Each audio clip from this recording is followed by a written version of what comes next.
ஒரு ஜாதகத்தில் 7ஆம் இடத்ததிபதி 6ஆம் இடத்துலையோ 8ஆம் இடத்துலையோ நின்னாலும், அல்லது ஒரு ஜாதகத்தில் வந்து பார்த்தீங்க அப்படின்னா குரு சந்திரன் சேர்ந்து 6, 8, 12 இருந்தாலும், இந்த குருச்சந்திரன் சேர்க்கை இவங்க அதாவது கேந்திரங்கள்ல இருந்து கஜகஜரி ஏற்பட்டு இவங்க யாராவது 8ஆம் இடத்துலையோ 6ஆம் இடத்துலையோ இருந்தாலும் அதிக எதிரிகளை உருவாக்கும்.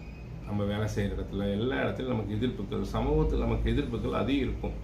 இந்த 7ஆம் இடங்கிறது கெட்டு போயிட்டாலே சமூகம் நம்மளை ஏற்றுக்காது. ஏதாவது விதத்தில் நமக்கு தடை செய்வதற்கே நம்மளை வந்து அவங்க பிரச்சனைக்கு போக மாட்டாங்க. ஆனால் அவங்க நம்மளை ஏதோ ஒரு பிரச்சனையில் பாதிக்க நம்மளை தடை செய்யணும், முன்னேறக்கூடாதுங்கிறது குறிக்கோளாக இருப்பாங்க.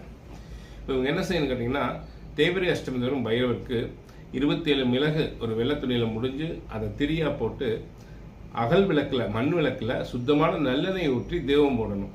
பைரவருக்கு பிரசாதமாக தயிர் சாதமோ வடைமாலையோ அல்லது சுத்தமான வெல்லம் போட்டு பருப்பு பாயசமோ செய்து நைவேத்தியம் செஞ்சு வந்தாங்கன்னா பிரச்சனை கட்டாயம்